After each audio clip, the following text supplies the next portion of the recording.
où est-ce que tu en étais avant BTG? À quoi ressemblait la vie de Carla avant de rejoindre le programme, pour qu'on puisse imaginer un peu. Oh, waouh, ma vie avant BTG, c'était clairement, ben, en fait, j'ai créé mon auto-entreprise, enfin, j'ai ajouté une branche à mon auto-entreprise en juin 2004. Ok. Donc, en fait, de juin à août, où en fait, j'avais commencé à prendre contact avec Leslie, ma vie ne ressemblait à pas grand-chose, enfin, professionnellement parlant. Ok. Parce que du coup, j'avais aucun moyen de savoir, ok, maintenant que je peux faire ce métier, comment on se lance, tu vois. Mhm. Et en plus, maintenant, aujourd'hui, tu peux plus te lancer en mode on claque des doigts, on envoie deux, trois trucs à droite à gauche, on fait des cartes de visite, des conneries comme ça, et ça marche, tu vois. Je me rendais bien compte de ça, mais je savais pas comment faire. Donc, en fait, mon premier réflexe a été de plutôt chercher des contrats freelance, en fait, Mhm. sur, ben, par exemple, Indeed Ouais. ou éventuellement France Travail ou des choses comme ça. C'était vraiment, honnêtement, c'était ça mon quotidien professionnel à ce moment-là. Ok. Et au niveau personnel, du coup, ta vie avec du coup tes hobbies ou même bah en fait le fait que tu sois une sportive semi-pro, comment est-ce que du coup t'avais quel équilibre est-ce que t'avais à ce moment-là? Ah bah alors pile à ce moment-là l'année dernière, moi j'étais blessée déjà. Je me suis Ouais. blessée en mars. Donc en fait, j'étais en recherche de taf pour démarrer ben, ce nouveau travail, enfin cette nouvelle activité. Et j'étais blessée. Donc très compliqué à ce niveau-là. Au niveau sport, ben, j'avais encore le statut professionnel à ce moment-là. Ok. Mais je ne pouvais pas courir. C'est pour ça que je l'ai perdu du coup par la suite. Et du coup, ben, pro, il se passait pas grand-chose. Donc vraiment, c'était une période très compliquée, je veux dire, dans ma vie Hmm. en général. Ouais, même en termes de mindset, ça veut dire que t'étais pas, tu devais trouver un exutoire quoi, quelque chose où du coup t'étais pas obligé de courir, dans lequel tu pouvais mettre ton énergie quoi, c'est ça? Ben, en fait, ouais, c'est un peu le problème quand tu fais du sport à haut niveau, c'est que dès qu'on te l'enlève, ben, au début, il faut que tu balances ça dans autre chose. Et il Ouais. s'avère que du coup, c'est ça qui m'a aussi donné la force derrière d'avancer comme j'ai avancé, parce que sinon, je pense que ça aurait été peut-être pas dit pareil, tu vois. Hmm. Puis je m'étais mis des pressions, alors qui ont peut-être pas été bonnes, je veux dire profondément parlant, mais je veux dire, je me dis putain, maintenant, ma grande, il va falloir te créer je veux dire, quelque chose de solide au niveau du professionnel. Surtout, voilà, le sport, il est à l'arrêt, tu sais pas pour combien de temps, tu sais pas quand ça va se faire, comment. À ce moment-là, j'étais paumée en fait. Ok. Donc, c'est pour ça que j'ai balancé tout là-dedans. Et Leslie, quand je l'ai eu sur le premier call avant de faire le challenge 3 jours, Hmm. honnêtement, 3 jours ou 5 jours, je sais plus, et ben, enfin, j'avançais pas quoi. Je n'avançais pas, c'était vraiment le mot quoi. Ouais. Et du coup, niveau financier, tu avais quand même un backup. Est-ce que tu étais, par exemple, à Pôle emploi ou est-ce que tu avais, en fait, tes rentrées d'argent, tu avais quand même des rentrées à ce moment-là? Alors, mes rentrées d'argent, c'était en effet France Travail de mes années où j'étais en mi-temps chez Decathlon. Et j'avais un Ok. reste qui restait quand j'étais chez Action. Tout ça, c'est des petits contrats que j'avais, juste, on va dire, pour survivre hein, dans l'idée. Et j'avais de l'argent de côté aussi, ben, alors de ça, et de mes primes que j'avais gagnées en triathlon Ok. sur course en 2023. Parce qu'en 2023, bah, l'avantage, c'est qu'aussi sur ces moments-là, et même encore aujourd'hui, j'ai la chance de ne pas avoir des frais comme des gens normaux, j'ai envie de dire. Tu Ouais. vois. Ok. Et donc, en fait, avant, c'était encore plus que ça. Et donc, du coup, moi, j'ai pu mettre de l'argent de côté. Et les quelques courses en 2023 où j'ai pris des grosses primes, bah, en fait, ça a permis de renflouer l'argent de côté. Ok. Donc, très vite, ça s'est très vite cassé la gueule parce que Ouais. tu peux imaginer qu'en France Travail te donne 550 et que c'est ce que tu dépenses à peu près pour la bouffe en Suisse par mois. Ouais. Ben, en fait, très vite, tu grignotes sur tes côtés, sur ce que tu as de côté et tu as toujours d'autres choses à Ouais. payer, même si c'est pas du plus ou du superflu. Donc, c'était chaud. Honnêtement, quand je suis partie avec Leslie, je vais te dire la vérité, quand je suis partie avec Leslie et que je savais que j'allais avoir les 2 000 € qui allaient sortir, tu vois, il me restait plus grand chose. Ouais. Honnêtement, il me restait plus grand chose. C'était vraiment heureusement que je ne vis pas seule. Je veux dire que je ne vis pas seule avec un Ouais. loyer, ma bouffe toute seule, mes trucs, et que j'avais mon compagnon qui m'a dit, écoute, je sais, c'est compliqué en ce moment, laisse-moi tout prendre en charge et avance, tu vois. Ouais. Ça a été vraiment une chance. Mais sinon, voilà, c'était vraiment la guerre financière. Ouais. Ouais, bah ouais, tu m'étonnes. Donc du coup, tu avais quand même cette urgence de devoir bah, trouver des clients rapidement, de pouvoir lancer ton activité, et qu'en fait elle tourne quoi. Il y avait pas de plan B en fait, si je comprends bien. Donc Disons que je pars du principe que j'aurais toujours trouvé un plan B, mais oui, là, tous les plans possibles autour de moi commençaient à s'éteindre en fait. ouais, Parce que je te redis, moi je suis dans une région où ça parle pas français ni anglais. Donc en fait, pour travailler, c'est impossible. ouais, je Donc là, comprends. je me suis retrouvée très rapidement, en fait, entre guillemets, bien sûr, coincée. Et je me suis dit, ok, c'est ça ou rien, en fait. Ouais, Surtout que bah, le sport était à l'arrêt, enfin, tu vois, donc du coup, toutes les perspectives d'aller chercher des primes en sport étaient en train de se casser la gueule, du moins pour l'année 2024. Je me suis dit, ok, là maintenant, il va falloir vraiment se mettre un coup de pied pied au cul et prendre des décisions qui sont hyper dures, hein, parce que quand t'as pas beaucoup d'argent déjà de côté et qu'il faut encore plus le descendre, tu te dis Ouais. putain. Mais bon, après voilà, honnêtement, aucun regret quoi. Ok, ok, bah top. Et est-ce que tu te rappelles d'un moment précis, ça peut être une phrase, un mot que Leslie elle a dit, et où tu t'es dit, ok, c'est bon, là il faut que j'intègre le programme, je pense que c'est maintenant, c'est top départ quoi.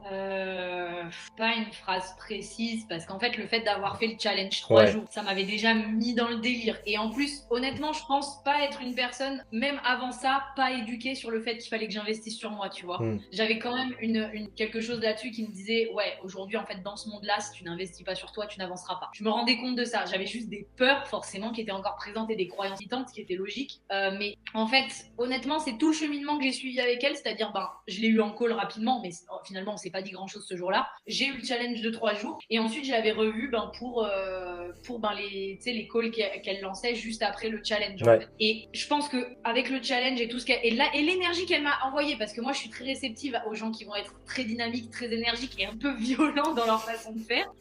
En général je dis pas que ça dépend de la violence je veux dire de la parole mais C'est je veux pas tout dire le c'est temps quelque chose qui agréable. va me réveiller on va dire Ouais.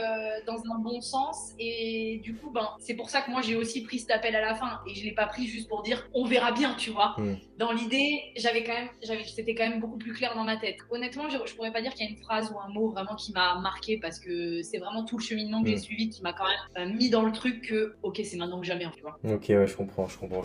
Et du coup, là, si tu devais me donner des résultats concrets, je sais pas, ça peut être des chiffres, ça peut être tout ce qui s'est passé depuis que tu as rejoint BTG. Qu'est-ce que BTG t'a apporté?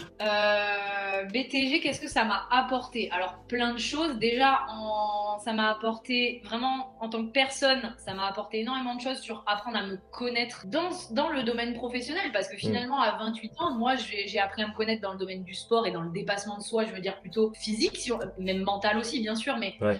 plutôt qui va se rapporter à ce domaine-là. Et en fait, je le connaissais. Je l'avais pas encore développé au niveau du taf parce que finalement, jusque-là, j'avais pas fait un travail qui me faisait vibrer plus que ça, tu vois. Hmm. Même si la diététique, ça me plaisait et ça me plaît toujours, ben j'arrivais pas à être dans le même état, tu vois. Donc déjà, ça m'a apporté cette passion du travail. Bien sûr, c'est parce que ça me convient aussi cette voie, hein, sinon ça n'irait pas. Mais je veux dire, malgré tout, il y avait quand même, il y a une passion du travail et qui était déjà là, mais qui s'est vraiment développée au niveau du pro.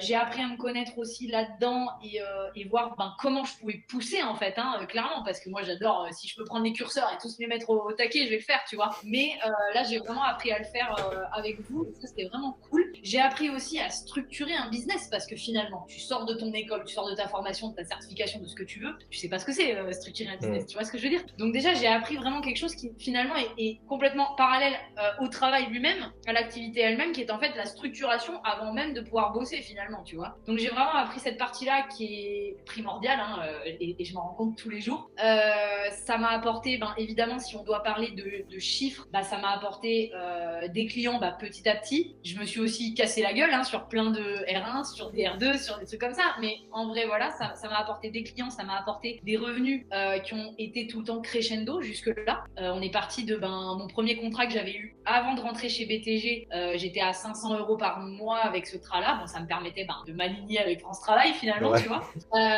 Et derrière, en décembre, j'étais à 1850 ou à 1900, enfin c'était à peu près par là. Ok. Donc en fait, on avait atteint le premier palier. Tu sais que t'as des paliers psychologiques, tu te dis putain, j'aimerais bien arriver à 2000. Puis après, c'est dans ta tête, oh, j'aimerais bien arriver à 4 ou 5000. Ah bah si on allait plus loin, tu vois. Et en fait, t'as des paliers comme ça dans ta tête, même si je pense qu'ils sont pas très représentatifs. Ou je veux dire, ça veut pas dire que si tu gagnes 10 000, tu seras le plus heureux du monde, c'est pas ça que je veux dire, mais en fait, t'as quand même ces paliers psychologiques. Tu te dis putain, si je peux aller les chercher, on verra, tu vois ce que ça donne et est-ce que je suis ok avec ça, est-ce que je suis heureuse avec ça, tu vois. Et donc, on a déjà passé ce palier-là, puis après, petit à petit, c'est pour ça que je suis passée dans 6K derrière, parce que je me suis dit, attends, t'es pas tout à fait guérie. Enfin, j'étais sur la fin, mais on va dire que j'étais pas guérie. Je me suis dit, tu viens de te taper 4 mois de l'enfer à commencer à démarrer un business. Tu sais quoi, vas-y, remets tout dedans et on termine le truc, tu vois. Parce que c'est pareil. Après, je me suis dit, ça se trouve, je savais pas de quoi l'avenir proche était fait non plus, tu vois, en termes sportivement parlant, même perso, même n'importe quoi. Je me suis dit, tu sais quoi, aujourd'hui, tu veux vraiment créer un truc qui soit en fait exponentiel dans le développement et quelque chose qui te plaise et que tu kiffes, c'est maintenant que jamais, tu vois, qu'il faut y aller.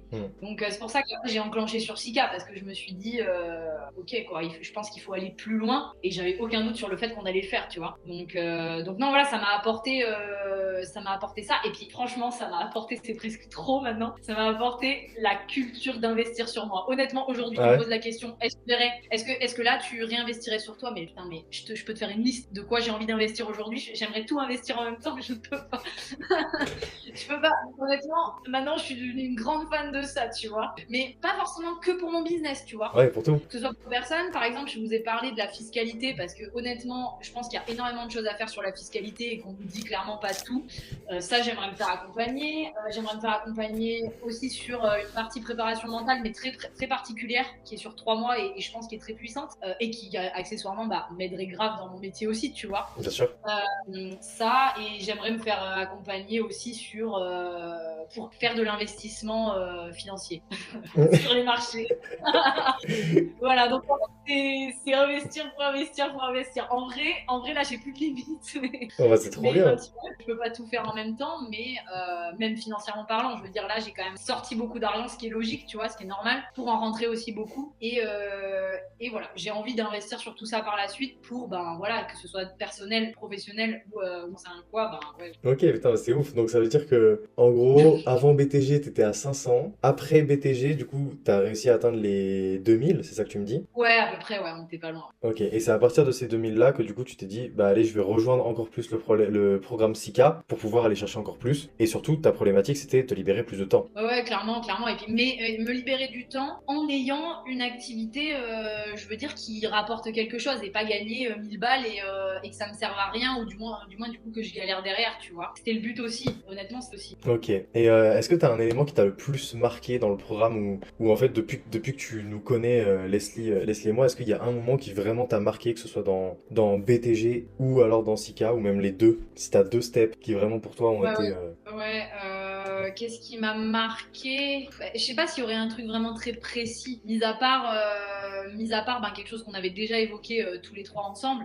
Le suivi qui est quand même hyper personnalisé, même sur la plateforme, je veux dire, avant de rentrer dans Sika, sans parler de Sika, Ouais. c'est quand même très personnalisé malgré le fait qu'on soit plusieurs, tu vois. Ouais.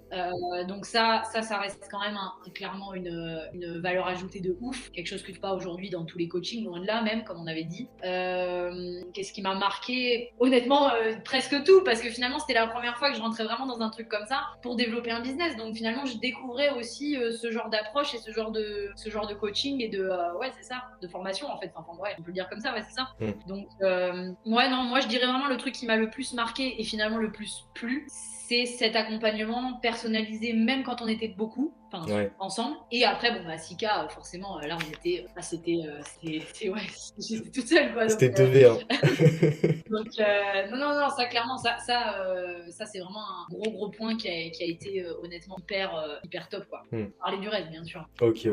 Et du coup, aujourd'hui, donc même si tu m'as déjà donné énormément d'exemples ou même de feeling, du coup, comment est-ce que tu te sens aujourd'hui, en fait, si tu devais faire le contraste entre avant et maintenant, comment est-ce que tu te sens aujourd'hui dans ta vie d'entrepreneuse? Donc, tu as dit que justement, maintenant, tu avais le goût d'investir sur toi-même, tu avais le goût de faire plein de choses. En fait, comment est-ce que tu te sens? Quels sont tes prochains projets? Comment est-ce que tu envisages l'avenir? Alors comment je me sens? Ben c'est marrant parce que d'abord, alors avant de me poser à moi la question, j'ai déjà eu des personnes autour de moi qui m'ont, sans que je leur pose la question, qui m'ont dit des choses. Juste dans des messages, dans des vocaux que j'ai pu envoyer, mais sur des choses qui ont rien à voir. Ils m'ont dit putain mais t'es plus la même. T'es plus la même femme en fait. Oui c'est possible, mais je pensais pas à ce point. Mais non, je pense que j'ai énormément, je sais pas si c'est un gain de maturité, je sais pas si on peut le dire comme ça, mais du moins il y a eu énormément de prise de conscience de mon côté, énormément de travail, énormément de volonté aussi, parce que c'est vraiment un point fort chez moi. Je le sais très bien, quand je veux quelque chose, je vais y aller, c'est pas le problème, même si ça prend 10 ans, c'est pas trop un souci. Et ouais, en fait, ça m'a fait vraiment évoluer, comme je t'ai dit tout à l'heure, en tant que femme, si on doit vraiment, en tant que personne, bien sûr, en tant que femme, dans ma posture et dans ma façon de voir les choses aussi dans la vie autour de moi. Ouais, c'est vraiment ça que je ressens. Je me sens fière, hein, clairement, parce que on a quand même vachement avancé en moins d'un an, parce que si on prend vraiment le début BTG et maintenant, ouais, on est à Ouais. 9 mois, quoi, tu vois. On est à 9 mois de taf pour un développement qui, honnêtement, tu m'aurais dit ça bah, il y a un an. Je t'aurais pas dit que c'était impossible parce que j'ai tendance quand même à me dire, ok, quand on Voilà. veut, on peut. Mais, je me serais dit peut-être pas jusque-là quand même. Ouais, parce que du coup, là, t'es à combien de chiffre d'affaires par mois? Alors, en fait, là pour l'instant, il fait que monter. Donc, je n'ai aucun chiffre d'affaires et pareil. C'est-à-dire que mon chiffre d'affaires on est en mai, On est en de mai. avril. De avril, c'était 4815. Ok. Mon chiffre d'affaires prévisionnel de mai, qui normalement ne devrait pas bouger pour l'instant, est à 6045. Ok. Et donc, on attend de voir. Après, honnêtement, je me dis pas, ouais, je veux atteindre, ni j'en sais rien. Juste, j'avance et je chope ce que je peux choper qui m'intéresse, bien sûr, tu vois aussi. Mais donc voilà, non, là, c'est sûr que si tu m'avais dit, ouais, dans 9 mois, on sera 6000, j'aurais dit, écoute, je l'espère, mais je sais pas trop, tu vois. Et du coup, qu'est-ce que tu dirais, le petit mot de la fin, à une fille du coup qui hésite à rejoindre BTG? Dire honnêtement. Alors, je sais que dans ces moments-là, on a toutes les peurs Mm. et les croyances limitantes que j'avais. Donc, en fait, moi, ce que je lui dirais, c'est que je connais toutes les peurs que tu as, je les avais. Alors, je dis pas que j'en ai plus, hein, parce qu'après, derrière, t'en as d'autres qui arrivent parce que c'est plus les mêmes, entre guillemets, problématiques. Mais voilà, on va dire qu'à ce moment-là, t'as des croyances limitantes, t'as des peurs. Tu vas peut-être baisser à mort l'argent que t'as de côté. Mm. Je l'ai fait. Mais honnêtement, que ça vaut clairement le coup. Et derrière, ouais, va falloir travailler, ça c'est sûr, parce qu'il n'y a rien qui tombe tout seul. Mm. Mais je veux dire, le système, il est tellement bien fait que si tu n'y arrives pas, il y a autre chose derrière, quoi. C'est pas le système, parce qu'honnêtement, ça t'apporte vraiment tout. Et si tu es capable de faire un minimum de, j'aime pas dire des sacrifices, mais c'est un petit peu quand même le cas, sur des heures peut-être des heures de sommeil au début, des heures avec ta famille, comme disait souvent Leslie, ou avec tes amis, ben derrière, tu le regretteras pas, parce qu'honnêtement, tu seras beaucoup sereine, en fait.